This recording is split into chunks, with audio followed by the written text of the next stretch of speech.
Alors, on est en août 2008, aux Jeux Olympiques de Pékin. Ah ouais, un moment vraiment historique. Complètement.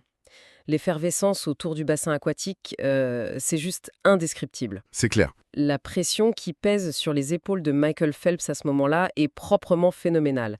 Je veux dire, il s'apprête à battre le record du plus grand nombre de médailles d'or jamais remportées en une seule édition. Rien que ça. Voilà, le monde entier retient son souffle.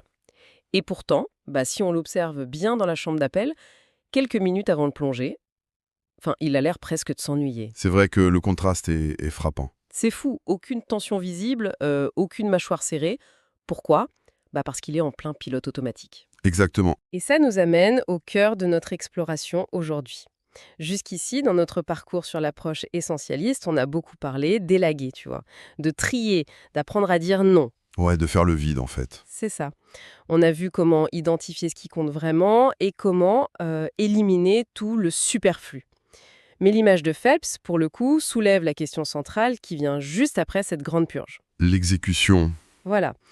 Une fois qu'on a fait tout ce vide, comment on rend l'exécution de ces choses essentielles totalement fluide? Pour utiliser une métaphore automobile, on a choisi la bonne destination, Ouais. on a retiré absolument tous les obstacles sur la route, mais maintenant, comment est-ce qu'on active le régulateur de vitesse pour ne plus avoir à forcer sur la pédale d'accélérateur, genre à chaque kilomètre? Le contraste que révèle l'exemple de Phelps est vraiment saisissant, parce qu'il illustre l'erreur fondamentale que font la majorité des gens en fait. C'est-à-dire? La personne classique, face à une tâche cruciale ou une pression immense, elle va tenter de forcer l'exécution par la pure volonté. Elle va serrer les dents. Ouais, puiser dans l'adrénaline, quoi. Exactement. Utiliser toute son énergie mentale pour franchir l'obstacle un peu en force. L'approche essentialiste, à l'inverse, opère un virage radical avec cette idée du génie de la routine. Le génie de la routine. J'aime bien le terme. C'est brillant, parce qu'au lieu de lutter au moment même de l'action, l'effort a été investi bien en amont. Le but, c'est de concevoir une routine tellement minutieuse que l'essentiel devient le comportement par défaut. Donc l'exécution ne demande plus cet effort cognitif massif. Voilà, c'est porté par un système qui rend l'action presque inévitable. Et c'est pour ça que la préparation de Phelps, avant cette fameuse course de 2008, elle est vraiment fascinante à décortiquer. Ah, c'est un cas d'école. De ouf. Il n'arrive pas au bord du bassin en se disant Allez, il faut que je me donne à 200%. En réalité, il suit un script physique d'une précision chirurgicale. Chronométré à la seconde près, on est d'accord. À la seconde près. Genre, arriver 2 heures avant la compétition, pas une minute de plus ou de moins. Une séquence d'étirement toujours identique. Il commence même par les mêmes muscles à chaque fois. C'est ça. Ensuite, un échauffement dans l'eau d'une durée fixe, puis le rituel du casque sur les oreilles, la même liste de lecture musicale, et hop, l'installation sur la table de massage. C'est là qu'il y a un détail super important. Ouais, le silence. À partir de ce moment précis, il n'échange plus un seul mot avec son entraîneur de toujours, Bob Baumann. Plus rien. On a souvent l'image de l'entraîneur de natation, tu sais, qui hurle des encouragements de dernière minute pour surmotiver son athlète. Mais là, rien du tout. Et ce silence absolu, en fait, c'est la preuve ultime que le système a pris le relais. Ouais. Bowman, il a plus du tout besoin de motiver Phelps, parce que Phelps est déjà en train de dérouler sa routine mentale. Ce qu'ils appellent la cassette vidéo. La fameuse cassette vidéo. Ouais, alors évidemment, c'est pas une vraie cassette VHS, hein. Non, j'imagine bien. C'est une visualisation mentale hallucinante de précision. Chaque soir avant de s'endormir, et chaque matin au réveil. Pendant des mois, il projetait ce film dans sa tête. Le film de la course. Exactement. Il visualisait le plongeon initial, la texture sous ses pieds, l'odeur du chlore. Ça va loin quand même. Très loin. La sensation de l'eau sur sa peau, chaque virage, jusqu'au moment où il sort victorieux. Et le truc de dingue, c'est que la neurologie nous apprend que le cerveau humain fait très peu la différence entre une expérience vivement imaginée et un truc réellement vécu. En termes d'activation neuronale, tu veux dire. C'est ça. Les mêmes zones s'allument. Donc, le jour de la finale olympique, son corps et son esprit avaient littéralement déjà nagé et gagné cette course des milliers de fois. Ouais, des milliers de fois. Son entraîneur se contentait juste de lui murmurer « Prépare la cassette » et paf, les habitudes prenaient les commandes. C'est fou. Bowman le disait lui-même, au moment où le signal retentit, remporter la victoire, c'est plus un effort surhumain, c'est juste une extension naturelle de cette routine. Le vrai travail difficile a été fait bien avant de toucher l'eau. Absolument. Bon alors, faisons l'avocat du diable une petite seconde. Vas-y. L'histoire de Phelps est magnifique, on est d'accord. Mais dans la culture populaire, Et surtout dans le monde du travail ou chez les créatifs, on associe souvent la routine à un truc super négatif. Ouais, c'est perçu comme un frein. C'est le travail à la chaîne, la monotonie de la ligne d'assemblage, la mort de l'imprévu, quoi. Je vois totalement ce que tu veux dire. On nous vend tout le temps l'idée que pour être innovant, vibrant et tout, il faut casser les codes, fuir la routine, embrasser le chaos. Comment le fait de faire la même séquence robotique peut rendre quelqu'un meilleur et pas juste chiant et prévisible? L'objection est super légitime. Notre culture valorise à fond l'étincelle du génie, le côté spontané. Le mythe de l'artiste maudit. Voilà. Mais pour comprendre pourquoi c'est en fait une erreur de penser ça, il faut sortir de la piscine de Pékin et plonger directement à l'intérieur de notre cerveau. D'accord, allons-y. Contrairement aux idées reçues, la routine ne tue absolument pas la créativité. Elle la finance. Elle la finance. Intéressant. Ouais, quand on apprend une tâche totalement inédite, le cerveau est en ébullition. C'est le cortex préfrontal, le siège de la réflexion consciente, qui tourne à plein régime. Et ça consomme beaucoup de jus. Une quantité phénoménale d'oxygène et de glucose. C'est extrêmement coûteux en énergie. Mais à force de répétition, la plasticité cérébrale opère, de nouvelles synapses se créent, elles s'isolent pour être plus rapides, D'accord. et soudain, miracle, le contrôle de cette action est transféré hors du cortex préfrontal, vers une zone beaucoup plus ancienne et primitive, qu'on appelle les ganglions de la base. Ah, les ganglions de la base. Si on reprend la métaphore de la voiture de tout à l'heure, ça s'aligne super bien. Ouais, comment tu le vois? Le cortex préfrontal, c'est l'élève conducteur lors de sa toute première heure d'auto-école. Le pauvre, il est en sueur. Mais carrément, il doit analyser l'angle du rétroviseur, jauger la pression sur l'embrayage, vérifier l'angle mort. Chaque micro-action demande 100% de sa bande passante. Impossible d'allumer la radio ou de discuter. Impossible. Et les ganglions de la base, pour le coup, ce serait le pilote automatique de 10 ans plus tard. Celui qui nous permet de faire le trajet du bureau à la maison sans aucun souvenir conscient des feux rouges qu'on a passés. C'est exactement ça. Pendant que notre esprit était en train, d'élaborer une présentation complexe pour le lendemain. C'est une illustration parfaite. Le chercheur Charles Duhigg, dans ses travaux sur les habitudes, montre bien ça. Une fois que la séquence est dans les ganglions de la base, le reste du cerveau se met littéralement en veille. Sur ce sujet spécifique du moins. Oui, l'activité cérébrale globale chute. Et c'est là qu'elle se crée de la haute performance. Ça libère de la bande passante. L'énergie mentale, c'est pas un puissant fond. Ah ça, c'est clair qu'on s'épuise vite. Si on vide sa jauge de volonté le matin à se demander à quelle heure se lever, quels vêtements mettre ou quoi manger, il reste plus aucune ressource pour l'innovation véritable. Ce qui explique pourquoi le psychologue Mihaly Csikszentmihalyi.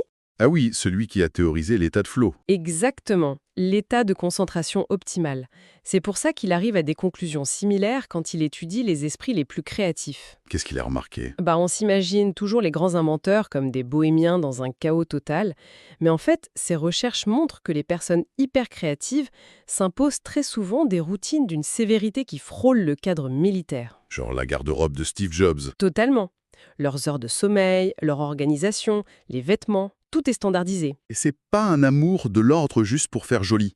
C'est de la survie intellectuelle. Il crée ce cadre rigide pour externaliser les décisions mineures. Pour protéger farouchement l'essentiel. C'est ça. Prends un exemple hyper concret dans le monde de l'entreprise. Il y a un dirigeant très connu dans la Silicon Valley qui imposait à toute son équipe une réunion de 3 heures chaque lundi à 9 heures pétantes. 3 heures, ouf! Avec des règles draconiennes.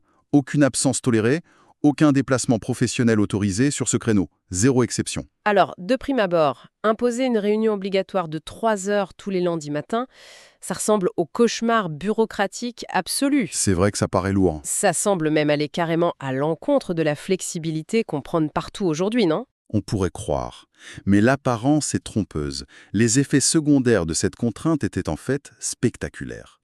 En gravant ce moment dans le marbre, il a purement et simplement annihilé la friction logistique. C'est-à-dire? Organiser une réunion pour 8 directeurs, d'habitude, c'est des dizaines de mails, des conflits d'agenda, des rancœurs, un coût mental invisible mais énorme. Ah ouais, la fameuse charge mentale de l'organisation. Exactement. Avec cette routine stricte, l'anxiété de la planification a totalement disparu. Conséquence, pendant ces 3 heures, l'équipe alloue 100% de sa puissance cérébrale à la résolution créative de problèmes. C'est fou. La contrainte d'agenda a créé un espace infini pour la stratégie, en fait. Voilà. Donc, logiquement, si on comprend qu'on peut pirater l'architecture de son propre cerveau, ou même celle d'une entreprise entière, L'étape d'après, c'est l'ingénierie inversée. Comment on construit ces systèmes au quotidien? C'est ça. Comment on s'attaque aux routines qui nous polluent et surtout comment on implémente celles qui vont vraiment nous servir. Là, on revient sur la mécanique de la boucle de l'habitude. Toujours de Duhigg. Le cerveau code une habitude en 3 étapes. D'abord, le déclencheur ou le signal. Le truc qui lance le pilote automatique. Exact. Ensuite, la routine, l'action physique en elle-même. Et enfin, la récompense qui dit au cerveau « Hé, on garde ce circuit pour la prochaine fois ». D'accord. Déclencheur, routine, récompense. Mais le drame, c'est que quand les gens veulent changer un comportement, ils se concentrent uniquement sur l'action centrale. Ils essayent de bloquer la routine par la pure force mentale. Ah oui, c'est une bataille perdue d'avance, ça. Totalement. Genre le soir, on est fatigué, face à notre téléphone, on se dit « Allez, j'arrête de faire défiler ces vidéos nulles, je serre les dents et je pose l'appareil. Et 10 minutes plus tard, on scrolle toujours. » Bah oui, si on suit la logique neuro, opposer sa simple volonté à un circuit dopaminergique bien huilé, c'est vraiment comme essayer d'arrêter un train de marchandises avec ses mains. C'est impossible. La réserve de volonté se vide et l'habitude compulsive reprend le contrôle. L'approche essentialiste, elle, ne consiste pas à combattre le déclencheur. Ah, on fait quoi alors? On l'utilise à son avantage. Reprenons l'exemple d'une mauvaise habitude alimentaire qui est souvent citée, la fameuse histoire de la boulangerie. Ah oui, je l'aime bien celle-là. Le déclencheur, c'est le fait de passer devant la boulangerie tous les matins en allant au travail. L'odeur du pain chaud et tout ça. Voilà. La routine, c'est d'entrer et de s'acheter un gros beignet. Et la récompense, c'est le shoot de sucre. Le bonheur éphémère. Si on se dit juste « je ne mangerai plus de beignets », on va souffrir. L'idée, c'est de garder le déclencheur. On passe toujours dans cette rue. On garde le besoin de récompense, faire une pause. Mais on pirate l'action du milieu. Exactement. Le nouveau comportement devient « je passe devant la boulangerie, c'est le signal, mais je traverse la rue pour aller acheter une salade ou un café noir ». On a remplacé la routine sans tuer le déclencheur. C'est hyper puissant. On garde de l'ancrage, mais on change le comportement. Pareil pour ton exemple du téléphone le soir. Le déclencheur, c'est pas le téléphone. C'est l'état émotionnel, la fatigue, s'asseoir sur le canapé. Et la récompense, c'est de se vider la tête. Donc, on place un super roman ou une BD exactement là où on pose la main d'habitude pour le téléphone. Et le téléphone, on l'a mis à charger dans une autre pièce, j'imagine. Exactement. La friction pour lire devient inférieure à celle pour aller chercher l'écran. Le déclencheur environnemental est redoutable. Ça me fait penser à cet autre exemple marquant. Une personne qui voulait absolument tenir un journal de bord tous les soirs pour vider son esprit. Et qui n'y arrivait pas. Jamais. Rattrapée par l'inertie du soir, le carnet restait toujours vierge sur le bureau. Plutôt que se s'autoflageller, elle a analysé son environnement. Et elle s'est rendue compte d'un truc. Qu'est-ce qu'elle faisait tous les soirs sans y penser? Brancher son téléphone sur la table de nuit. Une habitude déjà ultra solide dans ses ganglions de la base. Ah, la technique du rattachement. C'est un superbe exemple. Elle a juste placé son carnet et son stylo physique en travers du câble du chargeur. Brillant. Brancher le téléphone est devenu le déclencheur automatique pour ouvrir le journal.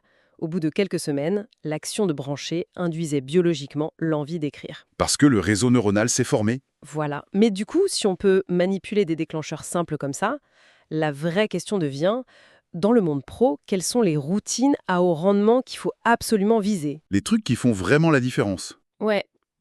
Quand on observe les grands dirigeants ou les créateurs qui maintiennent un cap clair sur des décennies sans s'épuiser, c'est quoi leur stratégie spécifique alors?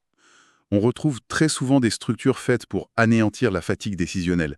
L'approche de Raisin, l'ancien PDG de Micrel, est fantastique pour ça. Le fabricant de semi-conducteurs? C'est ça. Le gars a maintenu la rentabilité de sa boîte tech sans interruption pendant 35 ans. Un exploit absolu dans ce secteur. C'était quoi son secret? Un système personnel implacable. Réveil à 5h30, 1 heure de sport systématique et au bureau toujours à 8h15. Mais le vrai moteur, sa règle d'or, c'était ça. Attaquer systématiquement la tâche la plus complexe et la plus ardue de la journée en tout premier. Ah, c'est la fameuse idée de Mark Twain. Le fameux crapaud, ouais. C'est ça. Il disait, avec son humour noir génial, que si on commence sa journée en avalant un crapaud vivant, on a la garantie que rien de pire ne pourra nous arriver ensuite. L'image est un peu dégueulasse, on est d'accord. Avaler la pilule la plus amère directe. Mais la science cognitive valide totalement l'intuition de Twain. Notre muscle de la volonté est à son max le matin. Après le sommeil, quoi. Exactement. En affrontant la tâche redoutée tout de suite, on utilise l'énergie quand elle abonde.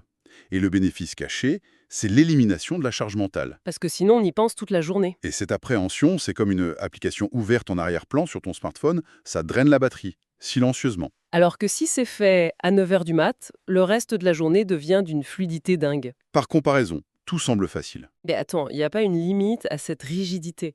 Dans le monde moderne, la réalité est quand même chaotique. C'est vrai, les urgences s'empilent. Un dirigeant gère le produit, les RH, les finances. La routine matinale du crapaud, elle te protège pas contre un incendie inattendu à 14 heures. Comment on gère le chaos quand il y a de multiples fronts? C'est là que l'ingénierie de la routine évolue vers des modèles plus globaux. La méthode des journées thématiques, par exemple. Comme ce que faisait Jack Dorsey? Exactement. Quand il dirigeait à la fois Twitter et Square, le volume de décisions était potentiellement destructeur pour un cerveau normal. J'imagine l'enfer. Sa parade, ça a été de compartimenter radicalement sa semaine. Il ne passait pas du design d'appli à une crise financière dans la même heure. Lundi, c'était sanctuarisé pour le management. Mardi pour le produit. Voilà. Mercredi, attention exclusive sur le marketing. Jeudi, les partenariats. Et vendredi, dédié à la culture d'entreprise et au recrutement. C'est la construction d'un véritable parfait psychologique en fait. Absolument. Le dirigeant s'épargne le fardeau de la priorisation à l'instant T. S'il y a un gros problème marketing un mardi après-midi, pas besoin de paniquer. La routine donne la réponse automatique. C'est un problème pour mercredi. Et cette clarté offre une sérénité inestimable. Mais attention, en écoutant ces exemples magistraux, genre un PDG à la tête de 2 empires ou un athlète avec 28 médailles, il faut quand même faire le lien avec ce qu'on disait avant sur les petites victoires. Ah oui, c'est un point crucial. Face à ces architectures géantes, le piège mortel serait de vouloir bouleverser toute sa vie dès ce soir, non? Pire réflexe. Genre, se lever soudainement à 4 heures du matin, compartimenter toute sa semaine, changer son alimentation et commencer un journal. Le tout demain matin. C'est la garantie absolue d'un effondrement du système nerveux en 3 jours. Et pire, c'est l'assurance de renforcer cette croyance toxique qu'on n'a pas assez de volonté. L'approche essentialiste, elle exige une lenteur méthodique. Étape par étape. On isole un seul déclencheur défaillant. On construit une seule petite routine pour le contourner. On laisse les ganglions de la base faire leur boulot de câblage. Ce qui prend parfois des semaines. Et c'est seulement quand c'est devenu automatique qu'on s'attaque à la suite. C'est cumulatif. En somme, la lenteur intentionnelle est le chemin le plus rapide vers une vie fluide. C'est joliment dit. On cesse de livrer une guerre d'usure contre les événements. On construit patiemment des canaux invisibles dans lesquels nos actions finissent par s'écouler toutes seules, sans résistance. C'est le résumé parfait. Concevoir une routine, c'est investir un petit effort aujourd'hui pour récolter ce qu'on pourrait appeler un remboursement d'énergie permanent demain.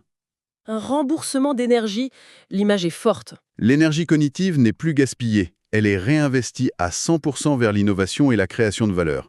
La routine n'est pas une prison, c'est une forteresse.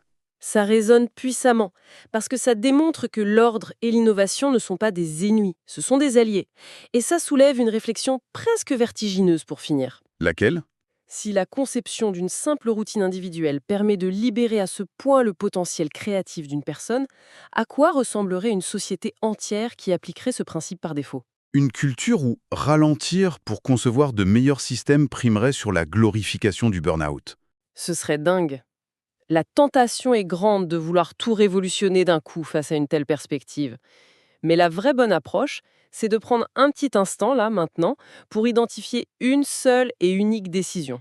Une petite routine qu'on pourrait automatiser dès l'aube pour se libérer de l'espace mental pour toute l'année. Juste un petit déclencheur à réorienter, et c'est là que tout commence vraiment à prendre sens. Et pour celles et ceux qui veulent aller plus loin, le livre est disponible gratuitement via le lien en description.